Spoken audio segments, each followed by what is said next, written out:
vais donc vous parler du monde de l'énergie, qui est le monde que je connais. Je ne vais pas vous dire quel sera le prix du pétrole ou du gaz demain matin, parce que ça, je ne le sais pas. Je peux juste vous dire que ça bouge. C'est volatile. Le monde de l'énergie, et pour parler d'énergie, je vais commencer, même s'il est en pleine mutation, à rappeler des fondamentaux de l'énergie. L'énergie, d'abord, c'est un bien essentiel.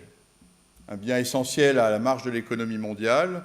C'est un bien essentiel pour chaque pays qui, notamment, doit assurer sa sécurité d'approvisionnement, qu'il soit d'ailleurs producteur ou consommateur. C'est un bien essentiel, comme on vient de le voir encore dans notre pays, pour les concitoyens du monde, puisque grâce à l'énergie, ils peuvent la mobilité, le chauffage, les biens essentiels de la vie humaine peuvent être remplis ou non. Il ne faut jamais l'oublier, et ce bien essentiel, il a trois caractéristiques. La première, qui traverse les siècles et les années. Le premier, c'est que, comme il est essentiel, il faut qu'il soit disponible, il faut y avoir accès. Il y a quand même 1 milliard de personnes sur cette planète qui n'ont pas accès aujourd'hui à l'énergie. Ça paraît évident, mais lorsqu'on parle d'un système énergétique, il faut que l'énergie soit tout le temps disponible. La deuxième, et la plus importante caractéristique, c'est que l'énergie, parce que c'est un bien essentiel, doit être abordable, en gros bon marché. La quête constante depuis des siècles, c'est de chercher toujours des systèmes énergétiques qui permettent de rendre ce bien essentiel le plus abordable possible.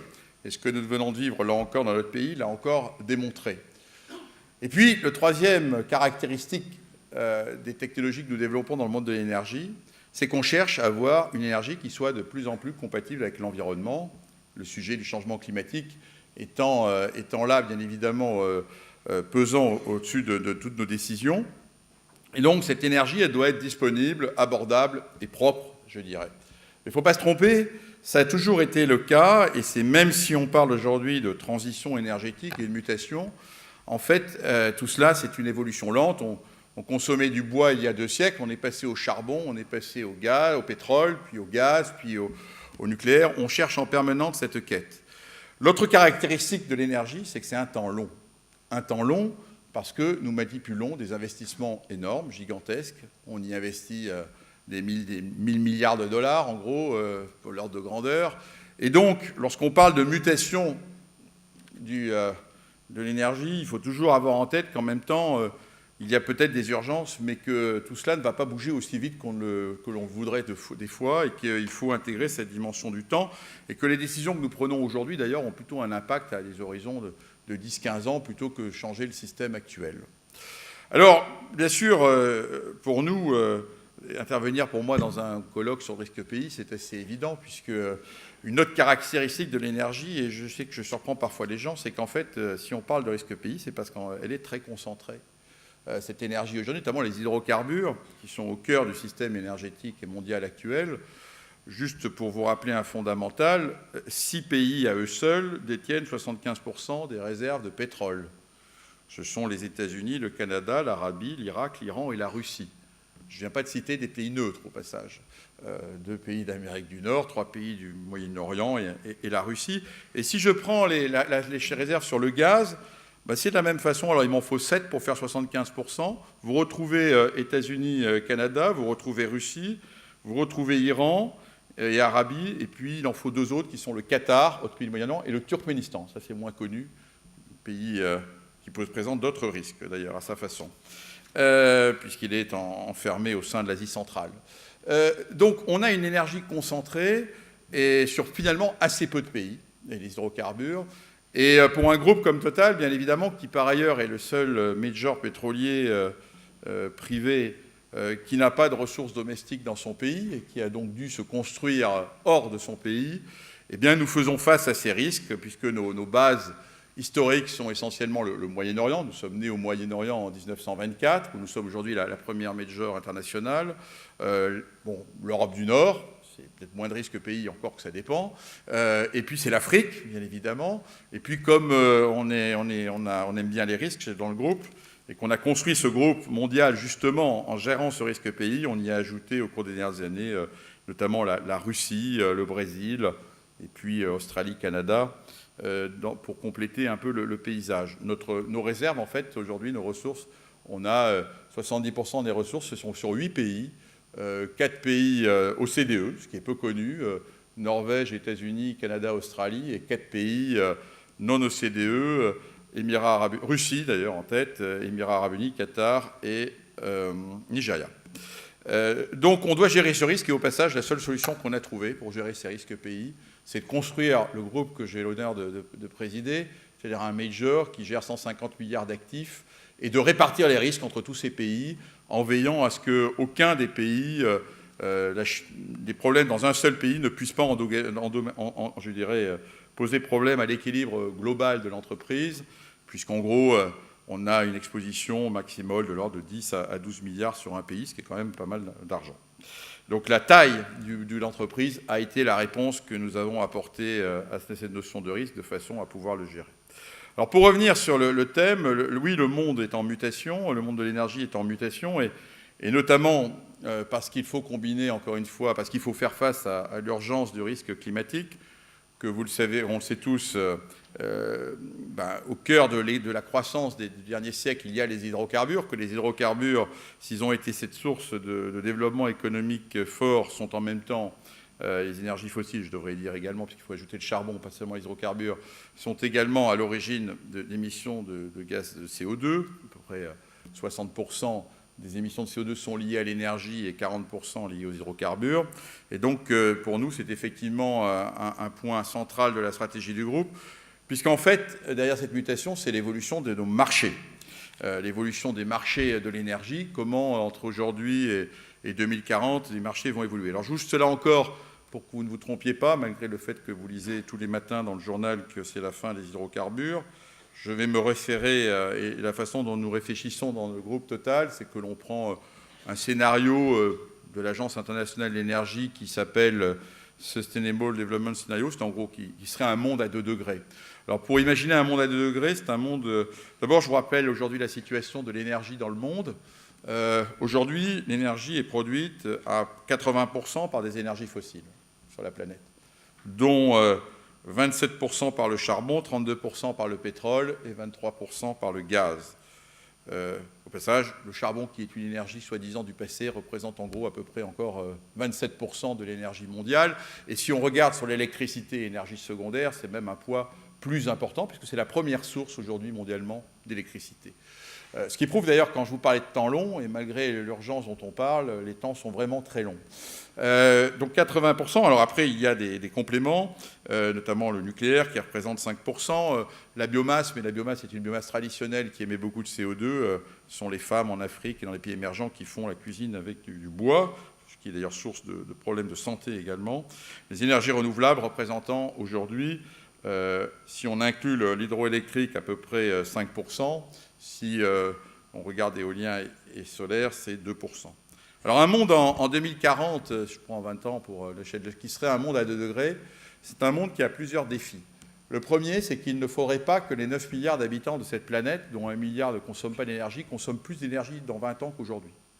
Objectivement, à croissance économique mondiale actuelle, en gros à 3% plus, ça ne fonctionne pas, puisqu'il faudrait faire des gigantesques efforts d'efficacité énergétique que nous n'avons jamais vus dans l'histoire de l'humanité.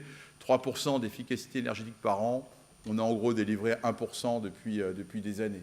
Donc le premier défi, c'est un défi important qui est comment on fait pour que, fondamentalement, on économise, on consomme moins d'énergie dans la croissance de demain. Alors après, si on regarde le contenu du mix énergétique, en 2040, il y aura encore 60% d'énergie fossile dans le mix, donc l'avenir de Total n'est pas totalement perdu.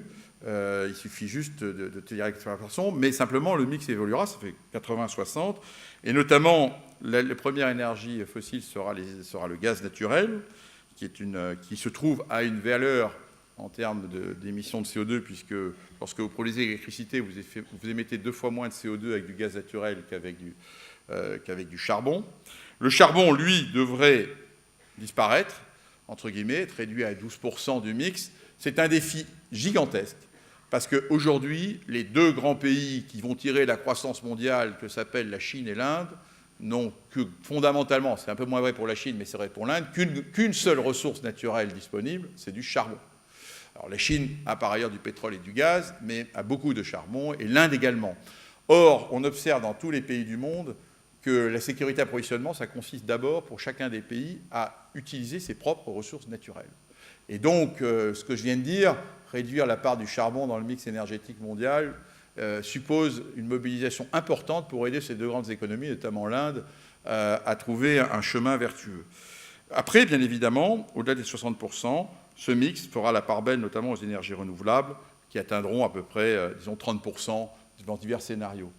Pour un groupe comme le nôtre, qu'est-ce que ça veut dire? Ça veut dire, premièrement, qu'on fait des choix qui est d'évoluer avec ces marchés, pour Total, en ligne avec l'énergie. L'autre caractéristique, je devrais dire d'ailleurs, d'un monde en 2040 à 2 degrés, c'est qu'il s'est beaucoup électrifié, puisque la consommation d'électricité devrait à peu près doubler par rapport à ce qu'elle est aujourd'hui. Et donc, pour nous, il y a 3 conséquences. La première, c'est que, oui, on continuera à produire du pétrole, mais comme l'a dit un célèbre ministre saoudien du pétrole en 2000, il était visionnaire, il était saoudien, il s'appelait Shah Yamani, il avait dit « l'âge de pierre ne s'est pas arrêté faute de pierre et l'âge de pétrole ne s'arrêtera pas faute de pétrole ». J'en suis intimement convaincu. Et donc ça veut dire que ce n'est pas la peine d'aller chercher du pétrole très compliqué et d'énerver tout le monde en allant dans les zones arctiques. Par ailleurs, c'est prendre des risques écologiques majeurs.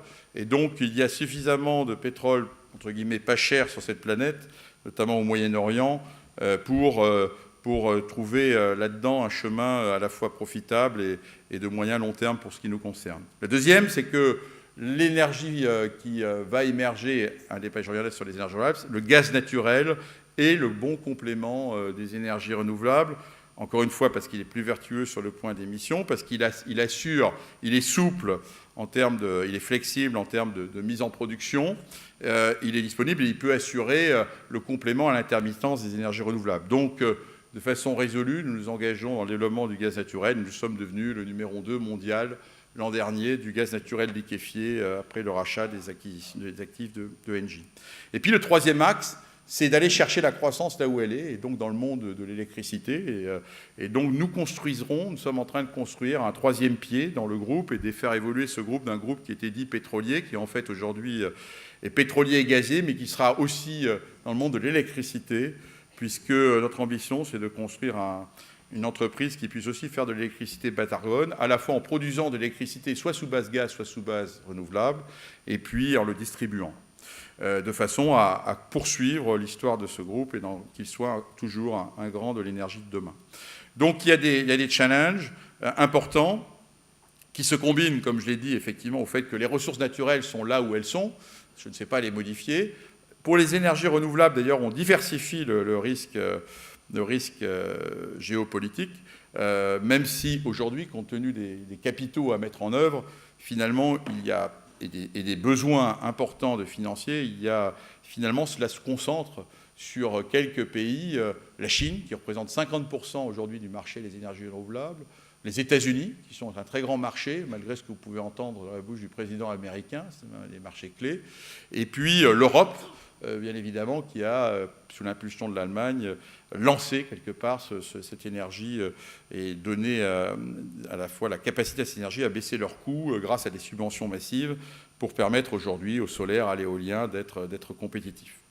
Donc voilà comment je peux rapidement vous brosser le tableau d'un monde d'énergie en mutation dans lequel notre groupe cherche à trouver sa voie et j'espère va la trouver.